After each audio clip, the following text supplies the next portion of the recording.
It's time right now for something that has become a really fun thing on this show, and that is Overreaction Monday.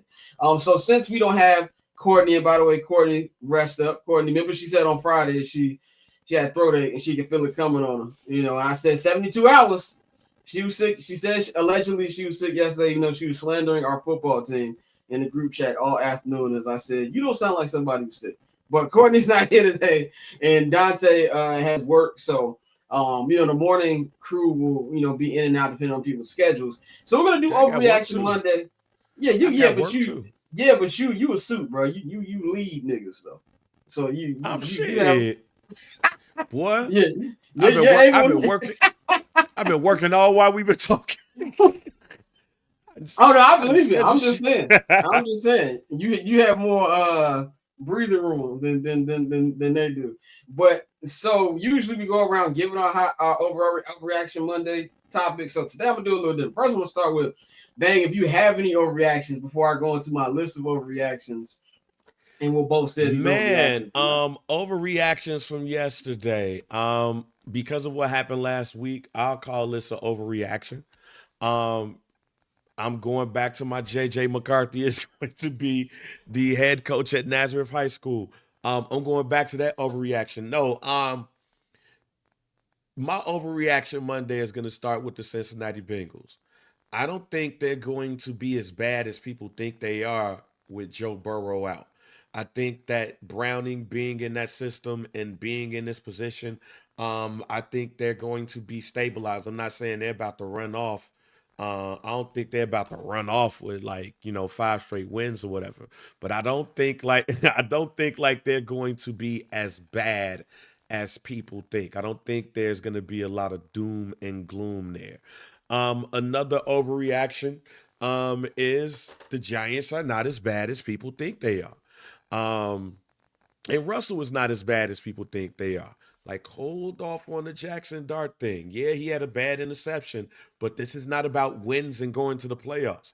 This is about giving Jackson Dart enough time to develop before you put him in the game. So there's another thing. And my biggest overreaction of the week is one that I will continue on that I said on Friday. Mac Jones will be the next Sam Darnold. I said that he was going to have 2+ touchdowns. He did. I said that he was going to lead them to victory. He did. And I said that he was going to look great. Hey, Kyle Shanahan be giving these type of white quarterbacks money, and Mac Jones is going to be the next recipient of that paycheck. He is going to be rebuilt by Kyle Shanahan. So when Brock Purdy comes back, Kyle Shanahan is going to be like, damn, I got to go back to this dude. Fuck. It's funny. Those your two last points were two of mine on my list. So I'm gonna start with that. My one overreaction was Jay Brown is gonna lead the Bengals to the playoffs. Like I think he is a really good backup. I didn't obviously you see a drop because Joe Burrow is a top 4 quarterback in the NFL at the absolute lowest. But Jay Brown looks good. He's done this for. This is not his first rodeo. Not the first time that Joe Burrow's been hurt. You know what I'm saying? Like we talk about indictments to front officers. This is an indictment that he's been there this long. They have never built an offensive line around him. You know what I'm saying? Ever. So I think Jake Brown can hold down the fort and really put this team in playoff position so that when Joe comes back, which I'm guessing will probably be around Christmas, he'll probably come back with 2, maybe 3 games left in the season. And he can take it from there and actually clinch the playoff spot. But I think Jake Brown is going to hold it down. My other one goes off to what you were saying about Mac Jones. Mac Jones is going to look better in Kyle Shanahan's offense than Brock Purdy. And the reason I say that, y'all know how I feel about Brock Purdy. I've been saying this about Brock Purdy since the minute that he got there. But who wanted Mac Jones from day one? We talked about this on Friday. It was Kyle Shanahan. You know what I'm saying? That exactly what it is. I think he's going to be able to. I think Mac Jones has always had better talent than Brock Purdy. He's always had the better arm strength than Brock Purdy, which is why he was drafted as highly as he was compared to a Brock Purdy. And Brock Purdy's been cool. But you can also say Brock Purdy's the reason there's not a 7th Lombardi trophy in San Francisco right now because he had a noodle arm when it was time to go band for band with Pat at the end of that game. So that is something I don't feel is an overreaction. I think Mac Jones is going to look better, and I don't want to say Shanahan's going to have a decision because they did pay Purdy, and that is a big thing here. But I think he's going to tell Purdy, take your time. Take your time, get in there. So I'm gonna go to I got 4 others that we have not brought up. Orlando said he has a couple. My overreaction is Michael Penix ain't it. That is an overreaction because the Vikings defense is incredible. And even with it being as incredible as it was, I saw some nice throws from Michael Penix these last 2 weeks, and this is only his 5th start last night. And this is somebody who didn't think he should have been drafted that high. So I don't say all that. Another one, my second reaction to Pittsburgh will miss the playoffs and then Mike Tomlin will resign. I don't want Mike Tomlin to resign because I love Mike Tomlin, but him miss the playoffs will be amazing because of that terrible human being he has playing quarterback. And I really, really laughed how the Steelers lost that game last night. Very funny. So I got 4 other overreactions that I'm gonna ask you if you think of overreactions, and then I'm gonna give my own answer to them. My first one will be, I know I'm gonna sound like a hater. The Lions still ain't that good. And the reason I'm gonna say that is this. Yes, they put up 52 points on my favorite team in front of me. But that felt like it's a game that the Bears just rolled over more than just straight up domination. And yes, I know I'm picking the strings. But at teams that are better, I'm not too sure that they're going to look as good. That offense isn't going to be as free flowing as it was against this Bears defense. That defense that they had yesterday, it did much better in the second half, getting to the quarterback and sacking Caleb a couple times. But I'll be real, man. There was a lot of times I forgot Hutchinson was still in the field. And I'm going to throw him a little grace because he still come back from a big surgery. But I'm still not convinced that these dudes are going to really have a legit chance to come out the NFC. What's your, am I overreacting here? Nah, I don't think you're overreacting at all. I think that, I don't think that's overreaction at all, actually. Yeah, you good. No. I'm spot on. All right. Let's see. Okay. This was probably not an overreaction either, but the Bears and Vikings are both going to finish under 500. No, I don't think that's an overreaction either. Because JJ McCarthy is bad. Matter of fact, I think it would be an overreaction to say that. I don't even think it's an overreaction to say that the Minnesota Vikings are going to finish last. Oh shit! Okay, lower than the Bears. Yeah, JJ. The Bears didn't do themselves no favors, but they lost that game. They didn't win, like the Vikings didn't win that game. The Bears lost that game. JJ McCarthy looked out of, he didn't look like and the defense is better. But I think by the time that the Bears play, maybe the defense would be straight. No, I don't know if JJ. I will be shocked if we don't see. I would be shocked if we don't see Carson Wentz sometime this season. Okay, now that's an overreaction I can get into right now. Yeah, I'm with you. Said JJ gonna be starting the whole year. JJ mechanics are so bad. The Vikings are going 6-11, and the Bears are going to be worse. I'm not ready to push the 5-6 wins on the Bears. Like I said, I'm gonna give them 2 more years. I don't know if I feel like for JJ to give it up to Carson Wentz, he would have to be so bad. Which I'm not saying that I can't see happening, but I'm gonna put a slight overreaction on JJ not starting the whole year. But here's the only reason why I believe that, though. The schedule for everybody in the NFC North is difficult. Everybody is difficult. So if it's difficult for everybody, the 2 quarterbacks you expect to struggle is the person that was picked number 1 and the person that was picked 10th. I think, however, the talent between them both are low. The talent gap between both of them, I believe, is low. And just like if I have the same questions about Caleb and what happens when adversity hit, well, shit, I ain't never seen JJ McCarthy really hit some adversity. That man had barely lost a game in his life. Yeah, that's very true. He is not. He has been winning in almost every situation that he has been in. My next one, man. The Green Bay Packers have started off 2-0 to begin the season. They had a nice win over the Washington Commanders, 27-18.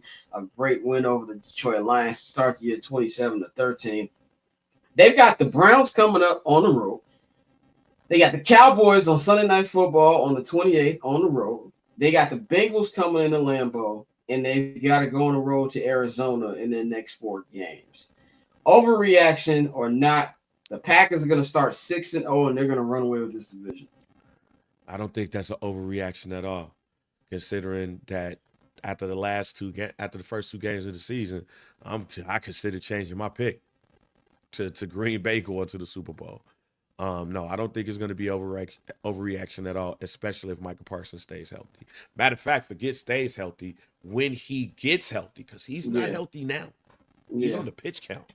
So imagine when he's not on the pitch count.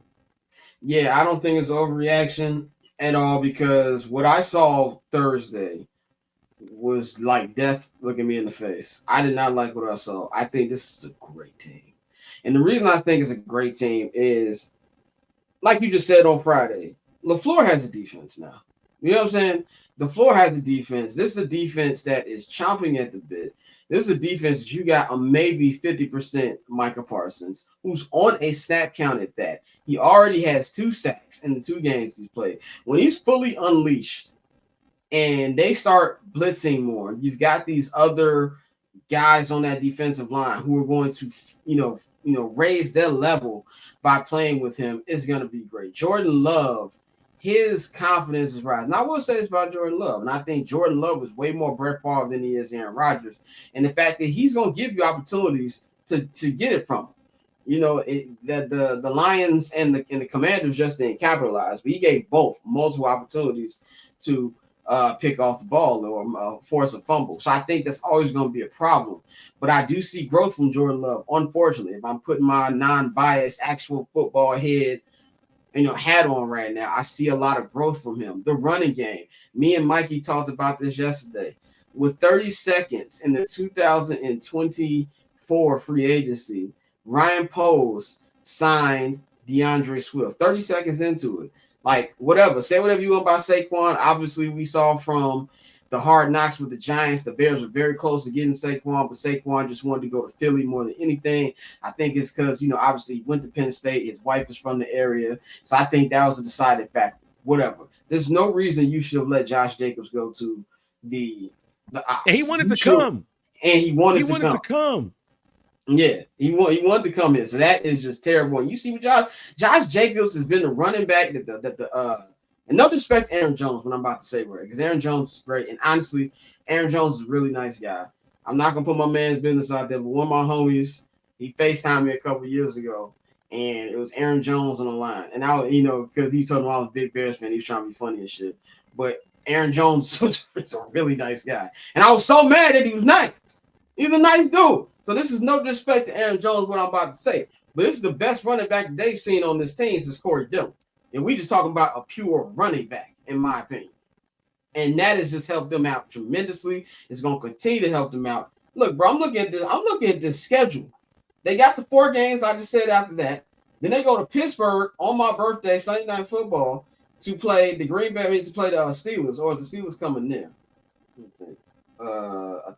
No, it's in Pittsburgh. It's in Pittsburgh. So, yeah, they're going to Pittsburgh to play Aaron Rodgers. I think they can win that. And not seeing Pittsburgh these first 2 games, that makes me think they're going to be great. This is Scott was Turtle. Yes, that was me, Orlando. I was definitely Turtle in the episode of Brady on Entourage. He was like, "You yelled at Tom Brady, you asshole." That's how I felt when I talked to Aaron Jones. That 100%. Or when I didn't get Nando's with Damson. With Damson, yeah. And Bang was being too cool to not have Nando's with Franklin Saint. Then you got the Panthers at home. The Eagles is going to be a tough game. That's going to be a tough game, but that game's at the crib. You got the Giants on the road. You got the Vikings. Look, they got us twice. Bro, I'm telling you, this could be a 13-4, 14-3 team. You know what I'm saying? What to the point where they're gonna keep Philly on their toes for that number one seed. And I hate to say that. So I do believe that that's why I go with the Detroit thing, why Detroit needed to win yesterday, because of not wanting to be too behind.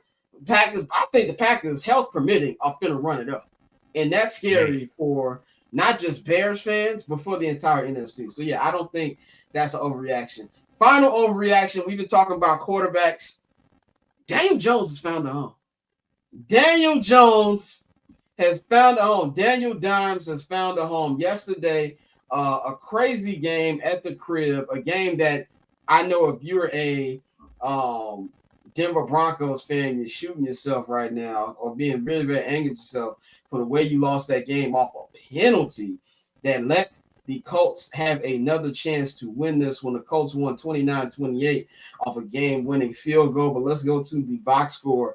Daniel Jones, 23 of 34, 316 yards passing, 1 touchdown. Jonathan Taylor on the ground, 25 carries, 165 yards. Do you think that Daniel Jones has found a home? Because he did this against the Broncos defense. Last week was whatever. They were going against the Dolphins. But he did this against the no-fly zone over there in Denver. Do you think that Danny Dimes has found a home, or is it too early for that? I think while I believe that it's too early, I am leaning towards the fact that he might have found a home. Because this is good. This might sound worse for the head coaching staff over with the Indianapolis Colts. I don't think they was prepared for Anthony Richardson, but they was prepared for Danny Dimes. I think that Anthony Richardson was too green for what they were trying to accomplish. And I believe that they have the right person in play when you talk about what Danny Dimes is available to do.